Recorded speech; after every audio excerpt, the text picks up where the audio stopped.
नमस्कार, खबर उत्तराखंड में आप सभी का स्वागत है। मैं हूं आपके साथ गरिमा वाजपेयी। रुक करेंगे खबरों की ओर, उससे पहले एक नजर आज की बड़ी खबरों पर डालते हैं। हरिद्वार में मनसा देवी मंदिर में मची भगदड़, 6 लोगों की मौत, सीढ़ियों के पास हुआ हादसा, सीएम धामी ने जताया दुख।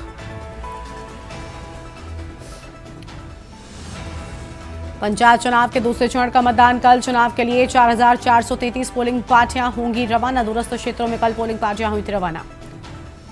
उत्तराखंड के सभी सरकारी स्कूलों का होगा सुरक्षा ऑडिट। राजस्थान हादसे के बाद सीएम धामी हुए सख्त, जर्जर भवनों में नहीं बैठेंगे अब बच्चे, सभी स्कूल भवनों के समय पर जांच के निर्देश। उत्तराखंड के अस्पतालों में शव वाहन न होने पर मानवता पर सवाल, स्वास्थ्य विभाग के पास सिर्फ 10 शव वाहन, जिला व उपजिला अस्पतालों की हालत चिंताजनक। देहरादून जिला अस्पताल में खुलेगा पुनर्वास केंद्र, दिव्यांगजनों को एक ही स्थान पर मिलेंगी सभी सुविधाएं, फिजियोथेरेपी और काउंसलिंग भी होगी उपलब्ध। हरिद्वार जिला सहकारी बैंक में प्रशासनिक कार्रवाई, लापरवाही पर 2 शाखा प्रबंधक निलंबित, 8 शाखा प्रबंधकों को रोका गया वेतन, 15 अगस्त तक कंप्यूटरीकरण और सुंदरीकरण के निर्देश। आप देख रहे हैं के न्यूज़, खबरों का सारथी। रुक कर लेते हैं खबरों की ओर। हरिद्वार से अहम खबर आपको हम बताते हैं। महिलाओं के जरिए अवैध शराब विक्रय का वीडियो वायरल हुआ है। वीडियो में महिलाएं बोरे से शराब की बोतलें निकालती हुई नजर आ रही हैं और स्थानीय युवकों ने शराब माफिया प्रमोद जायसवाल का नाम बताया। प्रमोद जायसवाल के खिलाफ कई थानों में दर्ज हैं आपराधिक मामले। वायरल वीडियो के बाद पुलिस और आबकारी विभाग में हड़कंप मच गया। छापेमारी की तैयारी में जुटे स्थानीय प्रशासन, माफिया कानून के खुलेआम धज्जियां उड़ा रहे। अवैध शराब विक्रय के खिलाफ कड़ी कार्रवाई की उम्मीद की बात सामने आई है। आम खबर आपको हम बता रहे हैं।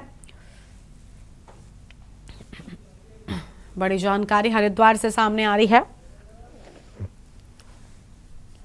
जहां महिलाएं शराब बिक्री में शामिल।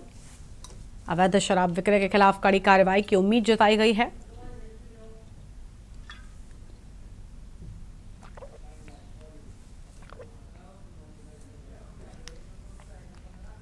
आगे बढ़ते हैं खबरों की ओर। सितारगंज एसएसपी मणिकांत मिश्रा ने हाल ही में ड्रोन से चोरी की घटनाओं की फैल रही अफवाहों को खारिज करते हुए जनता से इन बातों पर ध्यान न देने की अपील की है। उन्होंने कहा कि जिले में ऐसी कोई घटना नहीं हुई और भविष्य में ड्रोन उड़ाने वालों को पुलिस से अनुमति लेना अनिवार्य होगा। एसएसपी ने कहा कि उधम सिंह नगर समेत आसपास के जिलों में ड्रोन से चोरी की झूठी खबरें फैल रही हैं, जो पूरी तरीके से निराधार हैं। उन्होंने कहा कि ऐसी अफवाहें समाज में भय और अशांति बढ़ाती हैं, इसलिए जनता से अनुरोध है कि वो इन पर ध्यान न दें और न ही इन अफवाहों को फैलाएं। साथ ही उन लोगों से कहा कि गांवों में सुरक्षा के लिए नियुक्त चौकीदारों की जानकारी संबंधित थाने को दें। बिना अनुमति ड्रोन उड़ाने वालों के खिलाफ कानूनी कार्रवाई भी की जाएगी।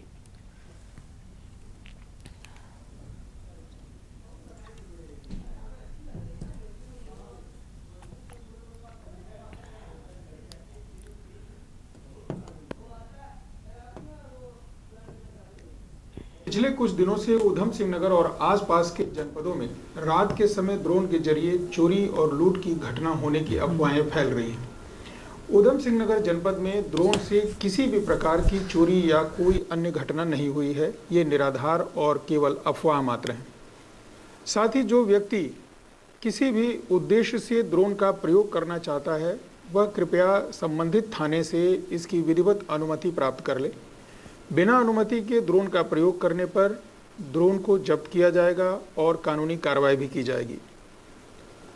मुझे ग्रामवासियों से यह कहना है कि रात्रि में गांवों की सुरक्षा के लिए चौकीदारी करने के लिए जो भी कर्मचारी उन्होंने नियुक्त कर रखे हैं, उसकी सूचना संबंधित चौकी या थाने में अवश्य दे दें। काशीपुर और जसपुर विकास खंडों में 28 जुलाई को त्रिस्तरीय पंचायत चुनाव के दूसरे चरण का मतदान शांतिपूर्वक और निष्पक्ष रूप से कराने के लिए पुलिस प्रशासन ने तैयारी पूरी कर ली है। एसपी काशीपुर अभय सिंह की अगुवाई में पुलिस ब्रीफिंग के सभी थानों के अधिकारियों और जवानों को कानून व्यवस्था बनाए रखने के निर्देश दिए गए। एसपी ने साफ कहा कि मतदान के लिए अराजक तत्वों पर सख्त कार्रवाई होगी, कोई उपद्रव बर्दाश्त नहीं किया जाएगा। उन्होंने मतदाताओं से निर्भीक होकर मतदान करने की अपील करते हुए सुरक्षा की पूरी व्यवस्था होने का भरोसा दिया।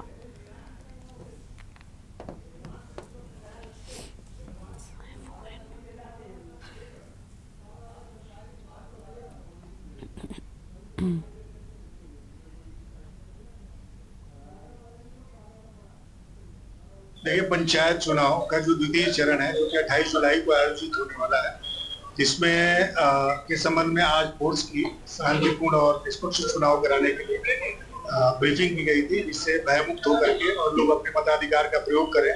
साथ ही जो अराजकता फैलाने वाले एलिमेंट हैं या जो गड़बड़ी फैलाने की कोशिश करते हैं उनको किस तरीके से नियंत्रित करना है, किस तरीके से कानून के अंदर उनको लाना है, उसी के लिए आज ब्रीफिंग थी। जवानों को मतदान केंद्र पे क्या करना है और किस तरीके से करना है, इस संबंध में जो उच्च अधिकारीगण द्वारा मार्गदर्शन मिले थे उससे अवगत कराया गया है। प्रथम चरण का जो चुनाव 24 जुलाई को था वो साल पहले पड़ चुका है। उम्मीद करते हैं कि 28 जुलाई वाला चुनाव भी हमारा सुरक्षित है। देहरादून की एक युवती को छांगुर बाबा के धर्मांतरण गिरोह से मुक्त कराया गया है। धर्मांतरण के बाद उसका नाम मरियम रखा गया था और निकाह की तैयारी भी चल रही थी। युवती को मोबाइल तोड़ने और देहरादून से भागने की योजना थी, लेकिन उसने अंततः ऐसा करने से इनकार कर दिया। पीड़िता मरियम ने लोगों से अपील की है कि वो इस तरह के प्रलोभनों में ना आए और खासकर अपनी नाबालिग बेटियों पर विशेष ध्यान दें। उन्होंने सोशल नेटवर्किंग साइट्स के उपयोग में भी सावधानी बरतने की सलाह दी ताकि धर्मांतरण के इस गोरख धंधे से बचा जा सके।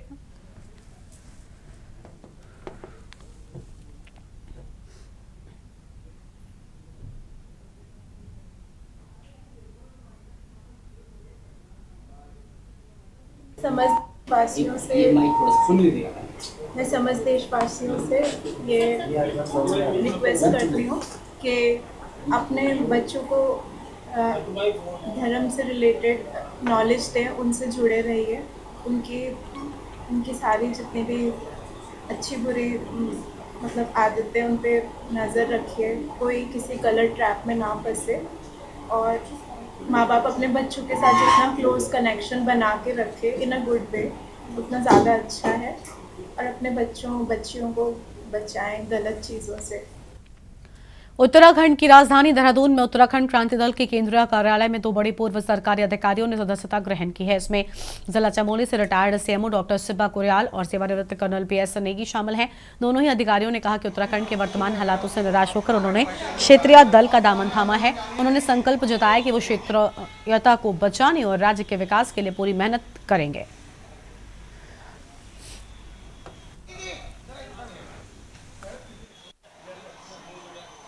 अगर विपरीत परिस्थितियों में अगर आपको पार्टी में लोग आ रहे हैं, बहुत पुराने आंदोलन का नहीं है नेगी जी।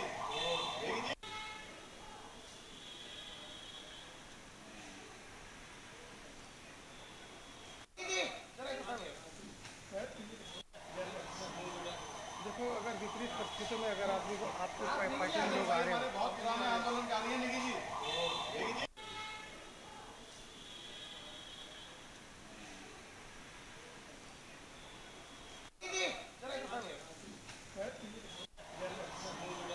देखो अगर विपरीत परिस्थितियों में अगर आपको पार्टी में लोग आ रहे हैं, बहुत पुराने आंदोलन का नहीं है नेगी जी।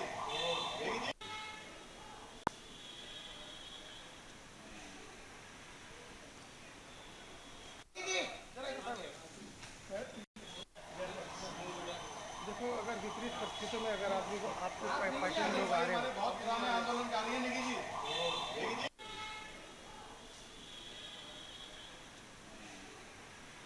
लेफ्टिनेंट कर्नल वीरेंद्र सिंह नेगी, मैं कोर ऑफ EME से रिटायर्ड ऑफिसर हूं और मैंने यहाँ पे उपनल में नगर निगम और ISBT प्रोजेक्ट वगैरह में हम अपनी सेवाएं दी हैं स्टेट में। बेसिक चीज़ें जो हम चाहते हैं कि उत्तराखंड क्रांति दल जहाँ से स्टार्ट हुआ वहाँ पे उत्तराखंड के जो रहने वाले लोग थे उन्होंने अपनी समस्याओं को आगे रखते हुए एक अपना राज्य बनाने की एक इच्छा जताई थी, जिससे कि जो हमारी जो मूलभूत यहाँ की समस्याएं हैं वो जुड़े, उनका पोषण हो, उनका संरक्षण हो।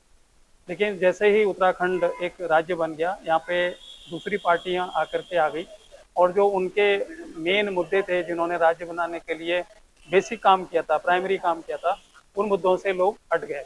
और मैं हफ्ते में 3 दिन पहाड़ी क्षेत्र में चैरिटेबल अल्ट्रासाउंड करने जाता हूं, जिसमें गरीबों का बहुत ही सस्ते रेट पे करता हूं और किसी का फ्री भी करता हूं और किसी को पैसे भी दे देता हूं जिसका पैसे नहीं होते। दूसरा, आपने पूछा कि UKD ज्वाइन करने का क्या है। मेरे पास दोनों ही पार्टियों में, कांग्रेस में, बीजेपी में मेरे परिवार के बड़े पदों पे सदस्य हैं। उन्होंने आग्रह किया भाई बीजेपी भी आ जाओ, लेकिन मैंने सोचा नहीं।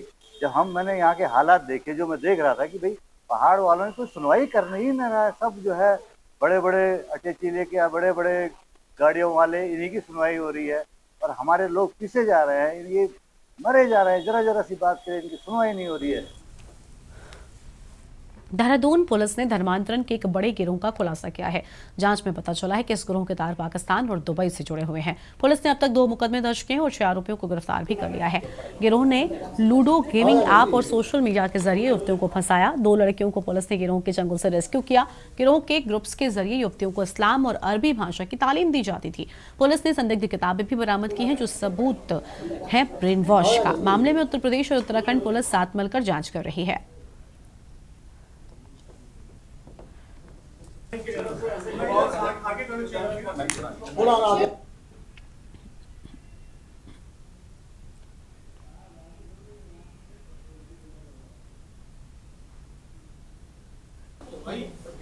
किताबों के पीछे से हट जाओ।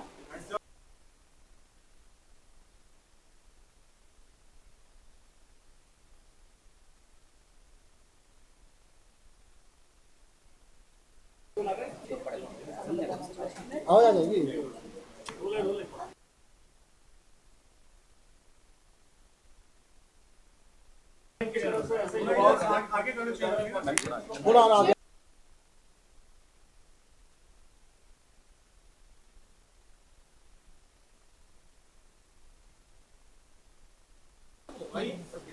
किताबों के पीछे से हट जाओ।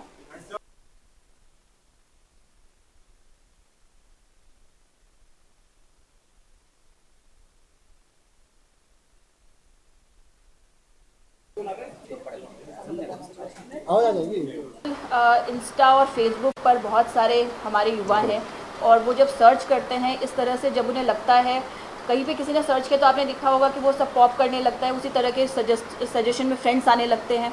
तो फिर जब इन्होंने देखा और उन लोगों को लगा कि ये कुछ कोई इंटरेस्टेड है तभी हमें सर्च कर रहा है, तो जब ये फिर खुद से संपर्क करते हैं। जैसे कि मरियम ने भी बताया, सुमैया ने भी बताया कि जैसे ही ऐसा होता है तो जैसे किसी का फ़ोन आ जाता है, वो कहता है कि अच्छा आप कहाँ रहते हैं, क्या करते हैं, तो ऐसे वो इंस्टा पे बातें भी करने लगते हैं, उस पर चैट शुरू हो जाती है। ये था जैसे कि आप स्टडी कर रहे होंगे, छांगुर का जो नेटवर्क सामने आ रहा है यूपी में, जिस तरह से उसका एक्सपोजर हुआ है, यहाँ आपने एक और मामला एक्सपोजर किया है, दूसरा मामला दर्ज हुआ है। तो इनका मोडस ऑपरेंडी जो है क्या बिल्कुल सेम है, क्या दोनों इंटर रिलेटेड गैंग्स हैं ये, या क्या है? देखिए, जो झांगुर का केस है वो यूपी द्वारा जो है यूपी पुलिस द्वारा इन्वेस्टिगेट किया जा रहा है। और मैंने अभी जैसे अपना शुरू के अपने जो बाइट दी थी उसमें कहा था बहुत सारे ऐसे इश्यूज होते हैं जो नेशनल इंपॉर्टेंस और नेशनल सिक्योरिटी से कंसर्न होते हैं, तो उस बहुत अर्ली स्टेज पर उसको डाइवर्ज करना ठीक नहीं रहता। बट कहीं ना कहीं जो मोडस ऑपरेंडी एक फंडिंग की बात आती है कि कहीं ना कहीं धर्मांतरण कराना, धर्मांतरण के डिस्गाइज में कोई इनको गलत मिसयूज़ करना, जैसे मैंने बताया कि ऐसे ब्रेन वॉश जो यूथ होता है उसको कहीं ना कहीं स्लीपर सेल के माध्यम से गलत यूज़ कर सकते हैं, कहीं किसी टेररिस्ट एक्ट में यूज़ कर सकते हैं।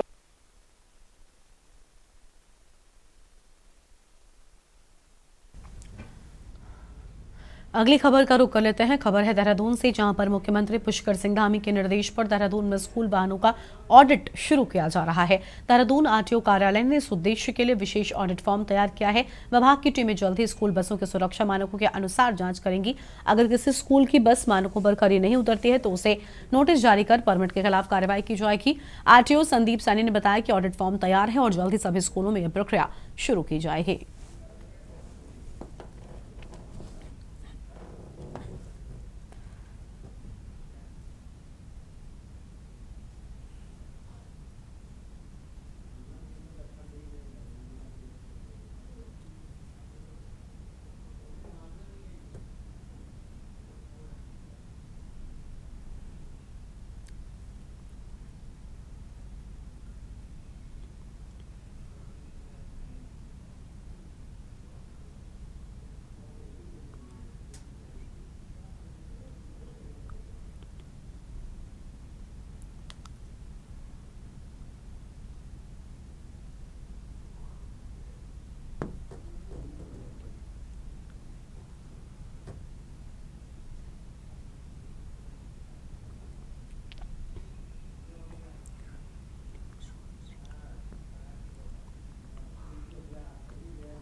माननीय मुख्यमंत्री जी ने स्कूल में बिल्डिंग्स के लिए जो ऑडिट का निर्णय लिया है, उसी के क्रम में हमने जो जितनी भी स्कूल की जो बसेस होती हैं या स्कूल में जो वाहन प्रयोग किए जा रहे हैं, उसके लिए एक ऑडिट फॉर्म तैयार किया है। हमारी टीम्स जिस भी स्कूल में बसें रजिस्टर्ड हैं उनमें उस ऑडिट फॉर्म के हिसाब से सारे मानक चेक किए जाएंगे कि उन मानकों के अनुसार चल रही नहीं चल रही, नहीं तो उन स्कूल को नोटिस दिया जाएगा और उनके परमिट के खिलाफ भी कार्रवाई की जाएगी। हमारा ऑडिट फॉर्म जो है वो लगभग तैयार हो गया है। उसके बाद फिर हम अपनी टीम्स को ऑडिट के लिए भेजेंगे।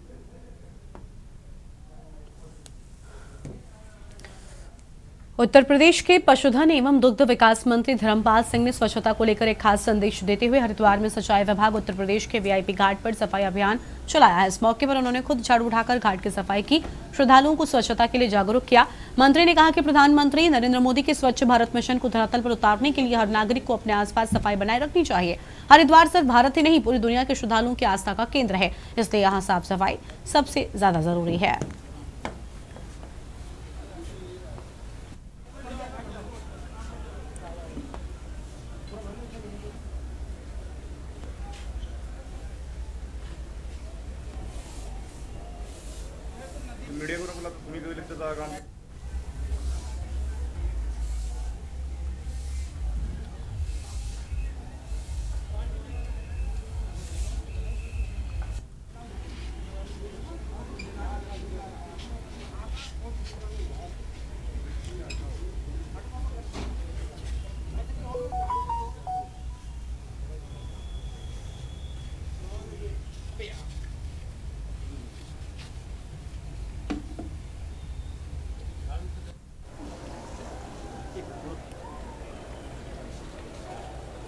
जहाँ जल है वहाँ शिव है, और जहाँ शिव है वहाँ कल्याण है।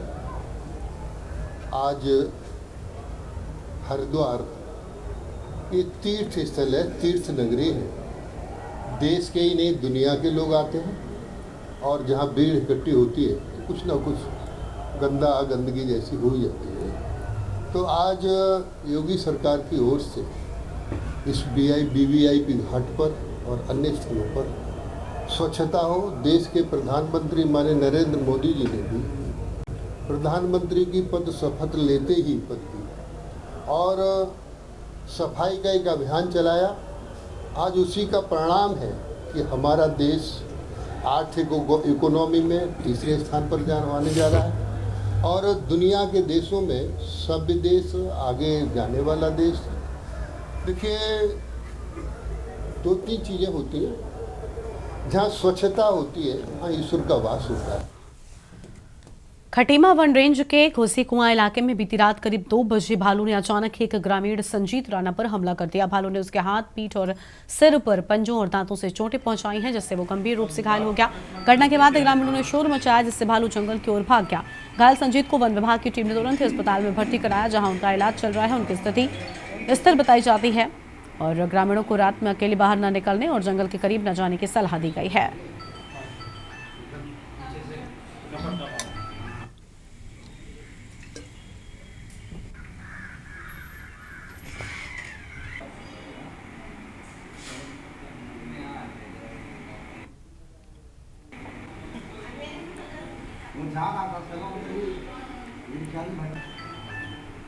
आपको बाहर बंद होना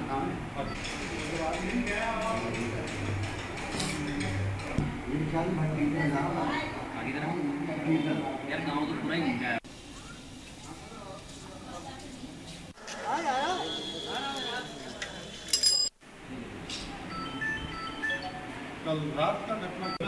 कल रात हमारे वहाँ घोसी कुआं एक जगह है, वन रक्षक चौकी, उसके अगल बगल एक कोई गरीब परिवार अपने वहाँ रहता था।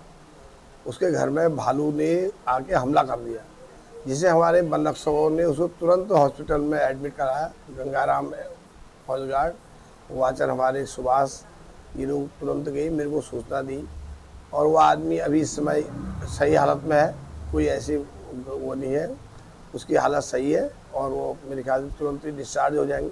और जो भी विभाग से उनको राहत मिलेगी वो राहत हम उसको तुरंत उसको कराने के लिए तैयार हैं।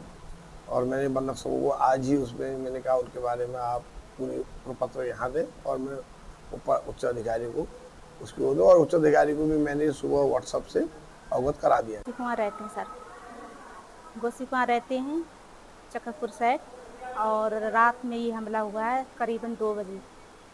ये बाथरूम करने गए, फिर बाथरूम कर से अंदर आ रहे थे घर के, तभी हमला हो गया। फिर मैंने आवाज़ सुनी कि ये किसकी आवाज़ है, तब जाकर मैंने उस भालू को भगाया, फिर सारे गांव के जग गए। त्रिस्तरीय पंचायत चुनाव का मतदान कल होगा। डोईवाला ब्लॉक की 38 ग्राम पंचायत, 40 बीडीसी और 5 जिला पंचायत सीटों सहित 200 ग्राम पंचायत सदस्य सीटों पर मतदान होगा। डोईवाला डिग्री कॉलेज से 65 वाहनों में कुल 273 पोलिंग पार्टियां मतदान के लिए रवाना हुई हैं। चुनाव संचालन के लिए 1911 कर्मियों को ड्यूटी पर लगाया गया है।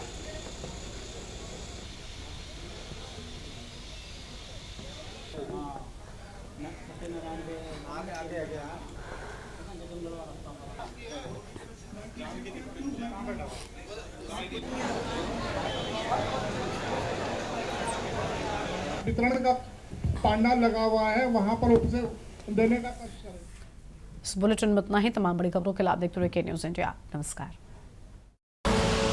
आप देख रहे हैं के न्यूज़।